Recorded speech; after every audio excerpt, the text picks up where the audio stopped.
Assalamualaikum and greetings to all. My name is Warno Adila binti Wan Ahmad Hazim, holding the metric number BLEL 2106642, first year student Bachelor of Law with Honours. I was born in Kuala Lumpur, Malaysia, and I'm a proud Asian citizen. Prior to being a student at UNIZA, I completed my secondary school education in the stream of Pure Science at Sekolah Sri Putra Cyberjaya and further in an accounting major at Johor Matriculation College in Tangkap. Throughout my life, I've witnessed a great deal of injustice, inequality, and even someone else bearing the blame for someone else simply because they are powerless and unable to retaliate. I chose to study law so that I could challenge my intellect to think creatively and methodically, and so that I could cultivate the skills required to apply them in the real world. I also wish to affect change in our society, even if only a small amount. I want to ensure that those who feel powerless have the right to feel justice. I was given a task to answer the following question under breach of contract formation, so let's get into it. Asked to advise both parties, so let's start with Andika. The first issue that we can take out of the first paragraph is whether there is a valid conditional offer made by Andika to Atika. What is exactly an offer?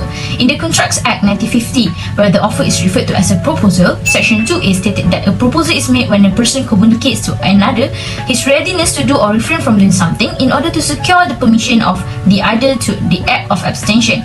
The offer is only complete when the offeree becomes aware of it.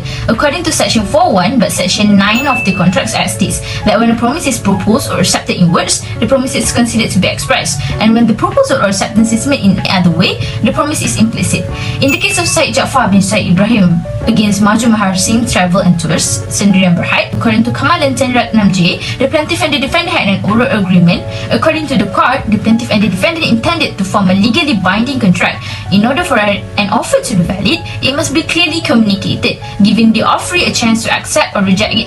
In Pricing Corporation Sendirian Berhad against Edward Leong, the federal court ruled that an offer is an indication of an offerer's willingness to enter a legally binding contract. Its term must expressly or implicitly state that it will become binding on the offerer once accepted by the offeree. In this case, Andika Bernadi made an offer to Atika on June 18, 2022 to sell 3 albums from Lee Min Ho's collection for RM1,000, which is 50% less than the market price.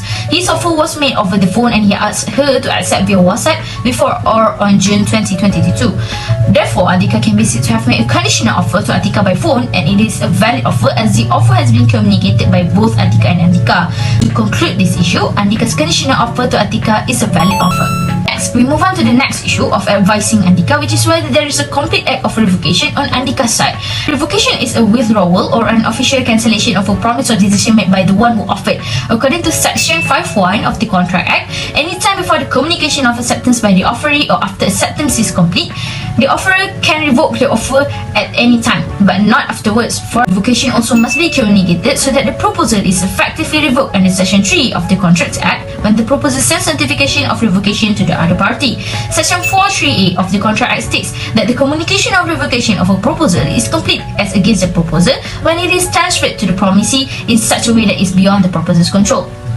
In this case, Andika wanted to inform Atika about the non-availability of the album, but his internet connection was not good at the time, and after that he forgot all about it. So it can be said here that Andika's act of revocation to Atika is not complete before Atika gives her acceptance, as the message of revocation does not reach Atika in the way that Andika tried. But then it brings us to the third issue for advising the other party, which is Atika, whether Atika has knowledge of the non-existence of the album offered by Andika. Section 4.3b of the Contract Act states that the communication of revocation of a proposal is complete as against the promisee when it comes to his or her knowledge. Referring to the case of Dickinson against Dodds, Dodds offered Dickinson £800 to sell a house. The offer was to be open until June 12, 9 AM according to Dodds' offer later. Dodds sold the house to a third party on June 11th morning, and Dickinson was informed of the sale by another individual. Dickinson intended to accept Dodds' offer by June 12 at 9 on Friday, so he wrote him an official letter. It was decided that no acceptance had taken place because the offeree was aware that Dodds was no longer interested in selling property to him, and the offer was properly withdrawn. In this case, even though Atika had failed to notify Atika that the album she had offered had been sold, Atika was well aware that the album had already been transferred when her friend visited her on June 19th to share her joy at the purchase. It is concluded that the revocation of Andika's offer is actually valid as she has knowledge of the non-existence of the album offered by Andika, although the notification came from a third party. All in all, we can conclude that even though there is a valid offer from Andika to Atika to form an enforceable contract, it is a must for the offeree to accept the offer. As Atika did not fulfill the condition of giving her acceptance to Andika, there is no contract between between them. Plus, it is very clear that there was an act of revocation even before Atika delivered her acceptance, as she already had knowledge of the non-availability of the albums that had been offered to her prior to her phone call to Andika on June 20. Therefore, Andika is not liable to fulfill Atika's demand for the Lee Min Ho albums.